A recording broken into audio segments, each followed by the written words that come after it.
இடியாப்பம் வந்து ஒரு சில பேருக்கு வந்து நல்லாவே வராது. ஒரு சில பேர் ரொம்ப ஹார்டாக இருக்கும், புளியவே முடியாது, ரொம்ப கஷ்டப்படுவீங்க. இந்த மாதிரி ஒரு சில ட்ரிக்ஸை பயன்படுத்துறதுக்கு ரொம்ப ஈஸியாக புழிஞ்சிடலாம்.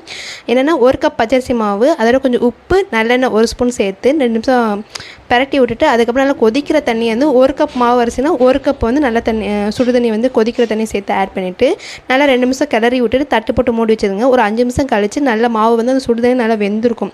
நீங்கள் லைட்டாக பரட்டிவிட்டு அந்த இடியாப்ப கட்டில் வந்து லைட்டாக ப்ரெஸ் பண்ணால் இப்போ நல்லா பூ மாதிரி உதிர்ந்து வந்துடும்.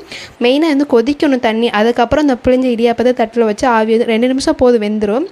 எனக்கு எஸ்பெஷலி இந்த இடியாப்பத்தில் வந்து ஜீனி நல்லெண்ணெய் போட்டு சாப்பிட்டே ரொம்ப ஃபேவரட். உங்களுக்கு எந்த மாதிரி பிடிக்கும் இன்னும் மறக்காமல் சொல்லுங்கள். இன்றைக்கி வந்து தேய்பிறை பஞ்சமினால் வீட்டில் எப்பயும் போல் கோயில் போகணுன்னு நினச்சி என்னால் போக முடியலனா வீட்டிலேயே சிம்பிளாக சாமி கும்பிட்டு முடிச்சுட்டு அவங்களுக்கு நெய்வேத்தியமாக கிழங்கு, பால், அப்புறம் வந்து பானகம் அவங்களுக்கு பிடிச்சது சாமி கும்பிட்டு முடிச்சாச்சு. இனி நெக்ஸ்ட் ஒரு வீடியோ பார்ப்போம். பாய்.